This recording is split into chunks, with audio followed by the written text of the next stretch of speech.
Terve vaan kaikille. Semmoista ajattelin kysyä, että onko kukaan muu huomannut tänään, että auringonvalo on ollut poikkeuksellisen kirkas. Mä itse totutin omat silmäni vuosia sitten auringonvalolle, eli jätin aurinkolasien käyttämisen kokonaan pois. Ja samaan aikaan rupesin totuttamalla totuttaa silmiäni auringon valoon ja ei ole kyllä moneen vuoteen tehnyt edes mieli pitää aurinkolaseja. Ja olen huomannut, että mulla on näkö parantunut. Mulla oli 25-vuotiaana jo lasit. Nyt en ole yli 10 vuoteen kaivannut laseja ollenkaan. Mä en missään nimessä sano, että kenenkään kannattaisi mennä tuijottamaan suoraan aurinkoon. Koska näin olen kuullut, että ihmiset on vaurioittaneet silmiään sillä, että ovat tuijottaneet suoraan aurinkoon, mutta kerron vaan, että itse totutin omat silmäni auringon valoon ja olen kyllä todella tyytyväinen, että tein niin.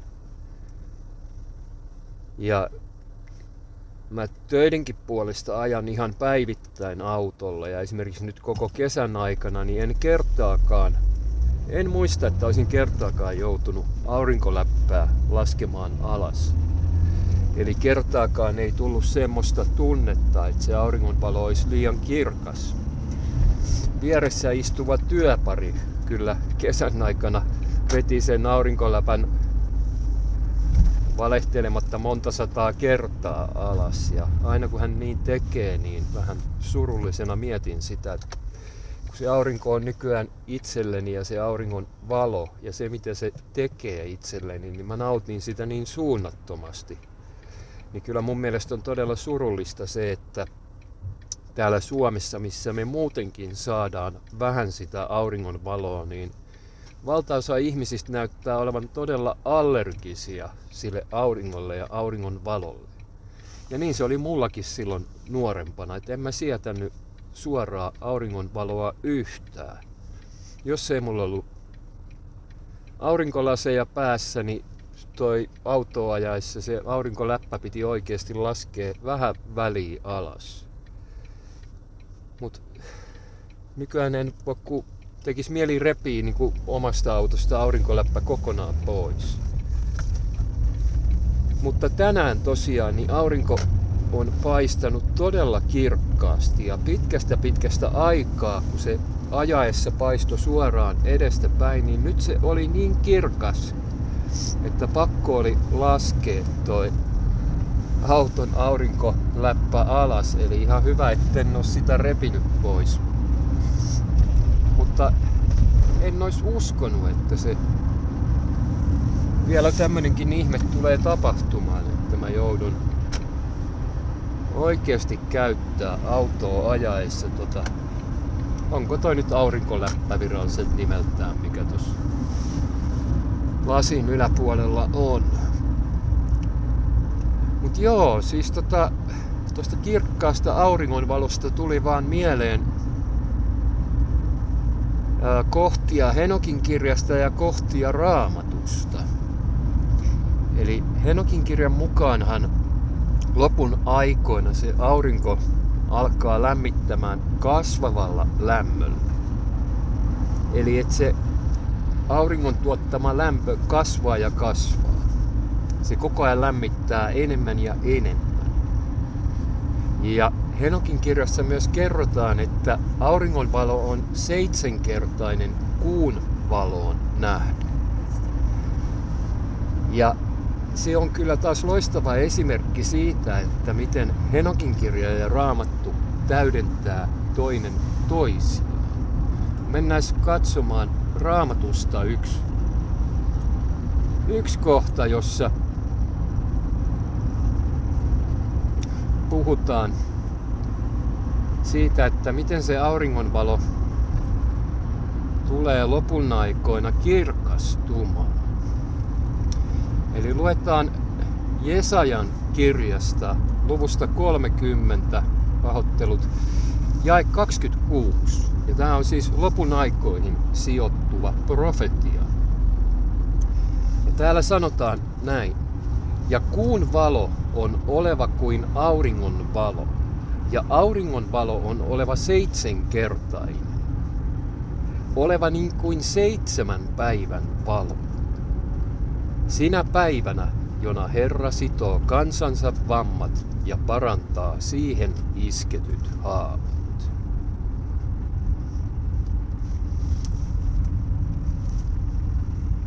Eli kyllähän toi ilmaston lämpeneminen löytyy hyvin selkeästi profetoituna sekä Raamatusta että myös Raamatun ulkopuolisista Pyhästä hengestä lähtöisin olevista kirjoituksista, niin kuin Henokin kirjasta. Ja tässä tosiaan, jos me yhdistetään se Henokin kirjan meille antama totuus, että auringonvalo on 7-kertainen kuun valoon nähden, ja yhdistetään se tähän Jesajan 32:6, niin tästähän siten toimimalla selviää se, että molemmat, sekä kuun valo että auringon valo, tulee kirkastumaan 7-kertaiseksi lopun aikoina. Jumalan läsnäoloonhan ylipäätään yhdistetään Jumalan sanassakin hyvin usein semmoinen todella kirkas valo. Niin kirkas valo, että ihmiset ei pysty sitä valoa katsomaan. Ja tapasin tuossa erään uskonveljen, jolle myin sen ison aurinkoaikakellon, ja oli kyllä mielenkiintoinen kohtaaminen. Olisi kiva jutella tämän henkilön kanssa enemmänkin, ja toivon, että voidaan jatkossakin jotenkin jossakin vielä tavata ihan kasvotusten. Tämä kyseinen henkilö oli liikenneonnettomuudessa menettänyt näkökyvystään 90%. Ja silti hänellä tuntui olevan paljon näkevämmät silmät kuin mitä monella semmosella, jolla on niin kuin maailman silmissä 100% toimivat silmät.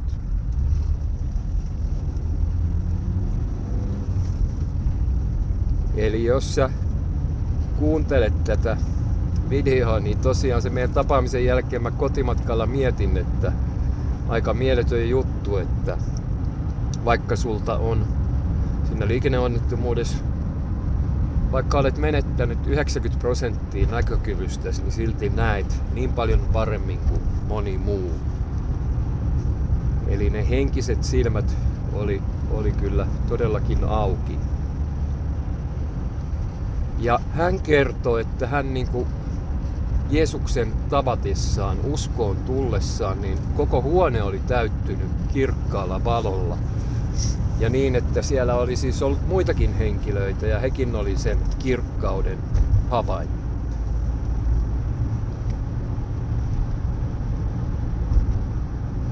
Ja Raamatussa esimerkiksi Mooses laskeutuu vuorelta saatuaan 10 käskyä, niin Mooseksenkin kasvot säteili niin kirkasta valoa, että hän joutui peittämään ne kasvonsa, koska muut ihmiset ei pystynyt sitä Mooseksen kasvojen kirkkautta katselemaan.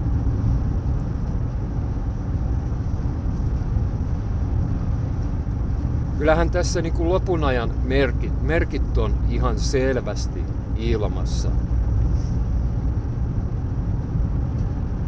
Noi lopun aikoihin liittyvät ennustukset näyttää niin kuin toteutuvan kiihtyvällä vauhdilla. Katsokaa esimerkiksi maanjäristysten niin kuin tilastoja, että kuinka valtavasti ne on lisääntynyt tässä viimeisten 10 vuosien aikana. Ja niitä lopun ajan merkkejä on niin valtavasti ja koko ajan niin kuin oikeasti näyttää, että päivä päivältä se vauhti kiihtyy.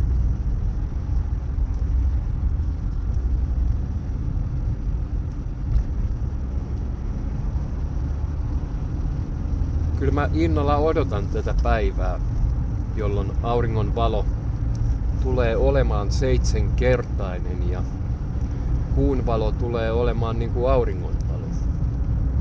Eli kuu tulee paistamaan yhtä kirkkaasti, mitä aurinko tällä hetkellä paistaa. Laittakaa videon kommentteihin, että ootteko huomannut tänään ton, että aurinko paistoi todella poikkeuksellisen kirkkaana. Täällä Helsingissä huomasin sen tuossa noin tunti sitten. Kello on nytten vähän yli 4. Eli huomasin sen tuossa 3 aikaan päivällä. Että noin kirkasta aurinkoa en ole itse edes koko kesän aikana nähnyt ja havainnut. Pitiköhän mun vielä niin kuuhun liittyvää, eli kuuhulluudesta on ollut tarkoitus tehdä ihan oma video, kun tuossa tosiaan Enokin kirjaa taas lueskelin ja sieltä tuli vastaan kohta, jonka olin jo vähän unohtanut. Eli siellä oli kohta, jossa sanottiin, että se kuun polku on oleva jumalattomille kiroukseksi. Vai oliko se syntisille tai väärämielisille kiroukseksi, mutta vanhurskaille siunaukseksi. Ja rupesin vaan itse miettimään, että onko kuuhulluudessa kyse sit ihan siitä. Käykää, jos et ole kuuhulluudesta lukeneet, niin käykää ihmeessä lukemassa. Siis moni ihminen hän kokee sen ihan oikeasti, että he ovat varsinkin täydenkuun ja niin kuin kirkkaan kuutamon aikaan niin todella levottomia ja heillä on semmoinen epämiellyttävä olo. Liittyykö se jotenkin tähän Enokin kirjan toteamukseen, että se kuun polku on kiroukseksi väärämielisille vai syntisille vai jumalattomille, mutta kuitenkin, että se on siunaukseksi sitten taas vanhurska. Mä oon itse sen omassa elämässä ja niin kuin omassa ympäristössä lähellä olevissa ihmisissä huomannut, että kun innostuin tuosta maailmamme muotoaiheesta, niin sitä kautta innostuin tietysti paljon katselee ja kuvaamaan noita taivaan kappaleita, niin mä huomasin, että mun oli tosi vaikea saada osaa ihmisistä edes niinku katsomaan kuuhun. Kun mä itse ihastelin sitä kuuta ja aloin siitä jollekin läheiselle puhumaan ja yritin saada heidätkin niinku näkemään sen kuun ihmeellisyys ja kauneus ja mystisyys, niin heidän oli hyvin vaikea katsoa sinne kuuhun. Eli he nopeasti vilkasivat sinne, mutta sitten se katse kääntyi heti jonnekin muualle.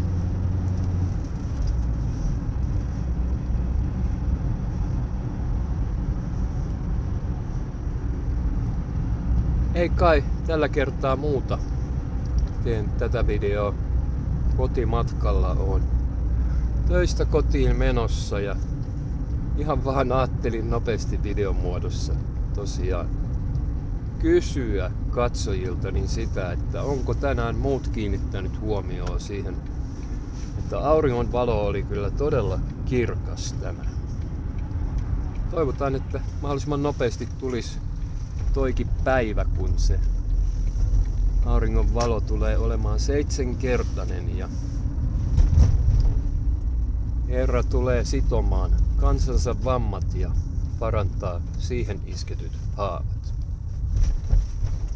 Toivotan taas kaikkien iltaan rauhaa, rakkautta ja Jumala Jahven siunausta.